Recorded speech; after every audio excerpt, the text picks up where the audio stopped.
روزہ شریعت اسلامیہ کی عبادات میں سے ایک اہم عبادت ہے۔ تو جس طرح ہر عمل اپنے کچھ اصولوں کے ساتھ ہوتا ہے، اس طرح اللہ رب العزت نے اس عبادت کو جو اہل ایمان پر لازم قرار دیا ہے تو اس کے کچھ اصول و ضوابط بھی ہیں۔ اس عبادت کے بارے میں بہت سارے لوگ سوالات کرتے ہیں، بہت سارے اعمال کے بارے میں، کیا ان کے کرنے سے روزے پر کوئی اثر پڑتا ہے یا نہیں پڑتا۔ تو میں آپ کے سامنے چند ان احکامات کا ذکر کرتا ہوں کہ جن کے روزہ کے دوران میں ہو جانے سے روزہ کے اوپر کوئی فرق نہیں پڑتا۔ مثلا حدیث شریف کے اندر آتا ہے کہ اگر کوئی روزہ دار بھول کر کچھ کھا پی لے تو اس کے روزے پر کوئی اثر نہیں پڑتا، یعنی اگرچہ وہ ایک روٹی پوری کھا گیا یا پانی کا گلاس پی گیا، بھول کر اسے کچھ اندازہ ہی نہ رہا کہ میں حالت روزہ کے اندر ہوں، تو اگرچہ اس نے کھا پی لیا ہے تو اس کے روزے پر اس لیے کچھ اثر نہیں پڑے گا کہ اس نے وہ بھول کر کھایا ہے، جان بوجھ کر نہیں کھایا۔ لیکن یہ بات یاد رہے، جیسے ہی اسے یاد آیا ہے اس نے اپنے منہ سے جو کچھ بھی کھا رہا ہے اس نے باہر نکال دینا ہے۔ اگر یاد آنے کے بعد پھر اپنے حلق میں سے کچھ نیچے اتار دیا تو پھر اس کا روزہ برقرار نہیں رہے گا۔ اسی طرح اگر حالت روزہ کے اندر انسان کو الٹی آ جائے تو اس سے روزے پر کوئی فرق نہیں پڑتا، اس لیے کہ اس نے کچھ کھایا نہیں ہے، نکالا ہے اندر سے۔ لیکن اس کے ساتھ چند اصول یہ ہیں کہ اگر الٹی انسان نے ارادتاً کی ہے، خود جان بوجھ کر کی ہے، اور وہ آبی منہ بھر کر گئی ہے، ان دو شرائطوں کے ساتھ پھر روزہ ٹوٹ جائے گا۔ عمومی حالات کے اندر غیر ارادی طور پر جتنی مرضی قے آ جائے اور جتنی مرضی دفعہ آ جائے اس کا روزے کے اوپر کوئی اثر نہیں پڑتا۔ اسی طرح لوگ پوچھتے ہیں کہ حالت روزہ کے اندر کیا ہم سرما اپنی آنکھوں کے اندر لگا سکتے ہیں؟ تو یہ لگایا جا سکتا ہے، سرما لگانے سے کوئی فرق نہیں پڑے گا۔ ایسے ہی لوگ خوشبو کے بارے میں سوال کرتے ہیں کہ ایک روزہ دار ہے، اس نے اپنے جسم کے اوپر خوشبو لگا لی ہے، تو کیا خوشبو لگانے سے کوئی اثر پڑے گا؟ تو یہ یاد رکھیں کہ خوشبو لگانے سے بھی روزے کے اوپر کوئی اثر نہیں پڑے گا۔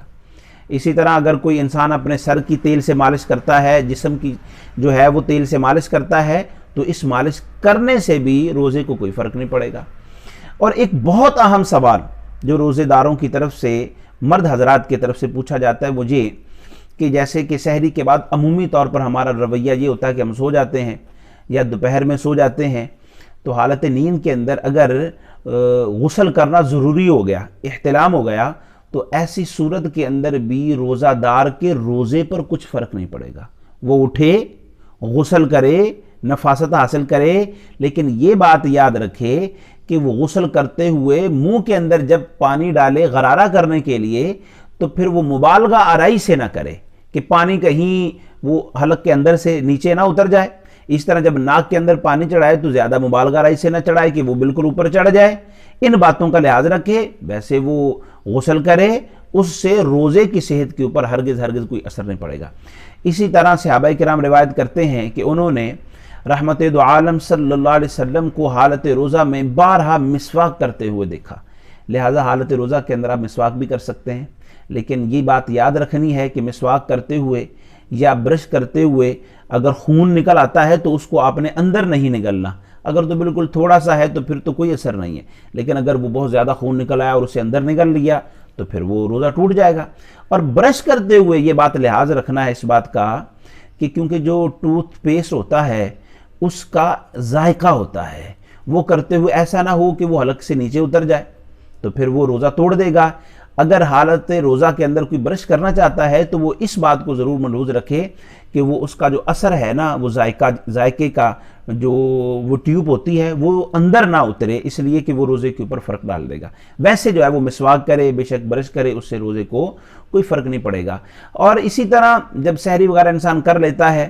تو بعض اوقات کلی نہیں کرتا، غذا جو ہے وہ دانتوں کے اندر ہی پھنسی رہ جاتی ہے اور روزے کا وقت شروع ہو جاتا ہے۔ اگر ایسا ہو اور پھر باتیں کرتے ہوئے وہ غذا جو ہے جو دانتوں کے اندر پھنسی ہوئی ہے وہ باہر نکل آئے تو پھر اس غذا کو بھی منہ سے باہر نکالنا ہے، حلق سے اندر نیچے نہیں اتارنا۔ تو لہٰذا یہ چند وہ چیزیں ہیں جن کا لحاظ رکھنا حالت روزہ کے اندر بہت ضروری ہوتا ہے کہ ان کو ملحوظ رکھتے ہوئے ہی ہم اپنے روزے کو ادا کریں، اور ان سارے اصولوں کو مد نظر رکھتے ہوئے ہی ہم دیکھیں کہ ہمارے روزہ جو ہے وہ ٹھیک انداز سے پایہ تکمیل تک پہنچ جائے، اور یہ جو باتیں جن کی وجہ سے روزے پر کوئی اثر نہیں پڑتا یہ بھی ہمارے ملحوظ ہونی چاہیے، اور اس کے علاوہ بھی جن سے فرق پڑتا ہے وہ باتیں بھی یاد ہوں، تاکہ ہم اس عبادت کو صحیح انداز سے پورا کر سکیں۔ ہم اللہ کی بارگاہ کے اندر دعا کرتے ہیں کہ اللہ رب العزت ہمیں صحیح معنوں کے اندر یہ روزہ کی حیثیت کو برقرار رکھتے ہوئے ہی اس کو ادا کرنے کی توفیق عطا فرمائے، اور اللہ رب العزت بشمول ہمارے تمام اہل ایمان کے روزوں کو اپنی بارگاہ میں قبول و منظور فرمائے۔ آمین۔